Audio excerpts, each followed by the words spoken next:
Putting in the work. How do you feel? We're back. We're back. How do you feel? Good? Good. How was your overall experience in Maui? Yeah? It's good? Yeah. Yeah. How does it feel to be back? So we've been back for like a week. It's fine. It's fine. I miss it. You miss it? It was nice, right? Different way of living out there. Mm-hmm. Things close at 7. When did we get to that food truck? 7:30? And the lady came out. No, it was later. It was later than that, yeah. She closed at 7:30. Yeah. Because I thought it was really early for anybody to be closing anything. Some places close down like at 4. Mm-hmm. That acai place, 4 o'clock they close shop. I'm thinking that's madness. Anyways, so yesterday, Apple came out with a bunch of bangers. Mm-hmm. WWDC, and I thought we should cover that. So check this out. You didn't see it, right? I watched it, but here we go. Boom. So new MacBook's coming.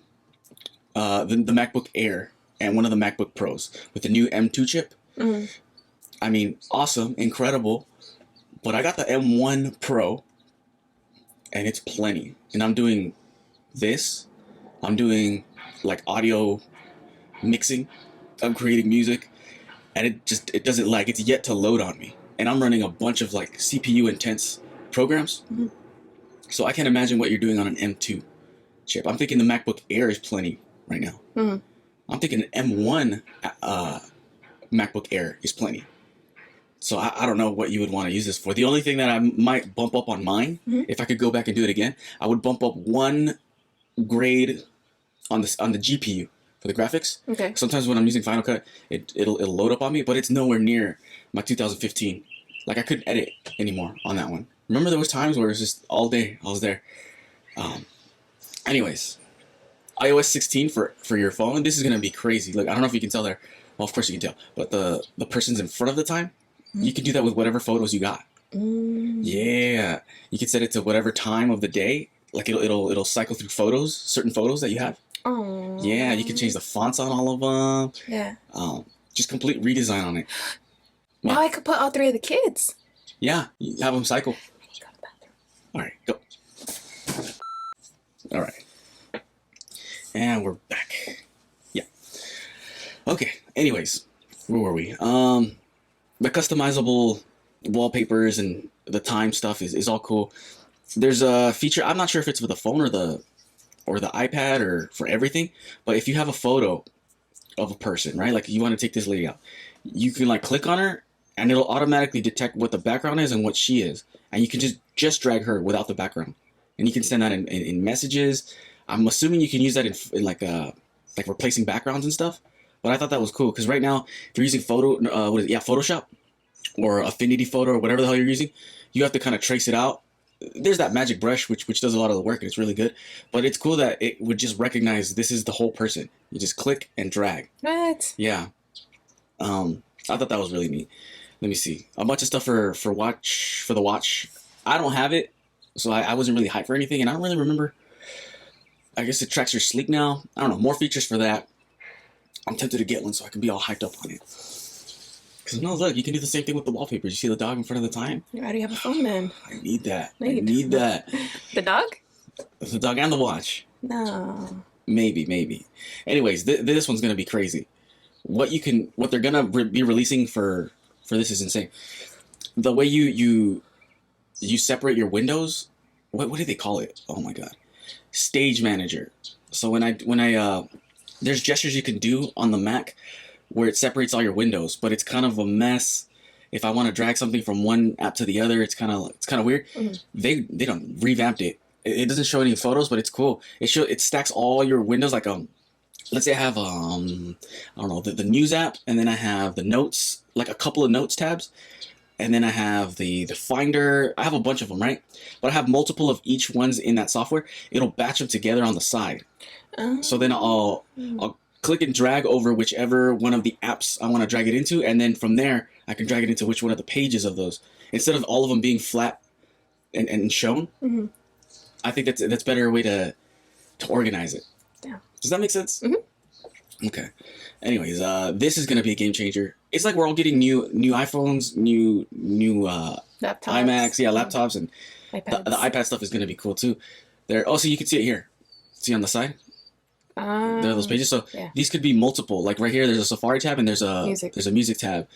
And so you drag over this, and then from here, this will expand, and then you can choose whichever one. Because before it was just one page here, and they were pretty big, so you couldn't get all your apps shown very clearly, right? Anyways, what are they doing here? They're doing a thing where you can have a creative space. Mm-hmm. It's basically like if me, you, and a third person, or even a fourth or fifth person were here, and we had a big ass blank sheet of paper, mm-hmm. and we were all just creatively thinking, like jotting down our ideas. I'm working on the middle bottom portion, you're working on the top right portion, and everybody has their own section of the paper. And you can do that here. You link up with people, and in real time, like somebody will be over here drawing, or somebody will be like way off over here, and you can scroll through the entire thing to see where they're at, what they're doing. Does that make sense? Mm-hmm. I thought it was a cool feature. You can share things. You can share, like, if you're watching Encanto, right? If you're going to watch it, you can send an invite to, I believe, up to 5 people. Don't quote me on that. But you can send it to somebody else, and then the movie will start playing on their end at the same time, so you're watching the movie at the same time, and you can have you can chat while you're watching the movie. What? They already have that with the apps. Like Netflix itself, Disney Plus itself. You can do that already. You can do that already. Yeah. You can share it? Yeah. Interesting. I didn't know that. Mm-hmm. Well, I mean, now it's all integrated. Mm-hmm. So, I mean, I always think if it's integrated, it's better. For whatever reason. Because, well, I'm assuming they would have to have the app as well, right? I think so. Right? Yeah. I don't know. If you can already do it, that's cool. But now it's all at launch. As soon as you get it, you have these features. Let me see. Anything else that I thought was noteworthy? I don't know, it feels like it wasn't that much, but when I was watching, I was like, oh my God, they're doing it. I think that'll be it for now. It's the WWDC quick overview episode. Yes? Mm-hmm. Oh yeah, on the with Siri, when you're typing with Siri, the keyboard stays up now instead of having that bubble or the audio thing. So you can speak at the same time, but then you can quickly edit because the keyboard's still up, and then you can continue talking. So they're doing cool stuff, little things like that, where it's going to be cool. They're batching notifications to where what are they doing? You can have them down here for certain things. Like the example they use is sports. If you have notifications turned on your I don't know, you're watching basketball, every time someone scores, you would get a regular notification here. But every time someone scores, if they're scoring a lot, it can get cluttered, right? So now it's just one single bar here, and it'll just show the score. And it'll update the score here. So they said that fall they'll unveil it. So it's almost here. Oh, what else? Gaming on the laptop, or not the laptops, but just the computers themselves. Any of them. They're doing Resident Evil, the latest one. I think it's 8. And it looks good. It runs on 1080p, but if they're running that on, I forget what they're running on, but if they could run that on Air, I mean, Apple's coming for the gaming industry. Because these machines are super powerful. I'm telling you, with at least on the music production side, the M1 Air would be a good option at this point. I got the Pro just to like future-proof it, but at this point, I don't see any reason. Like, this might be even overkill, I feel. I'm telling you, it's never loaded on me or buffered or anything like that. So, I don't know. We'll leave it there, yeah? Yeah. All right. Any final words? No? All right. Let's get on with our day, yeah? All right. Say bye. Bye. See ya.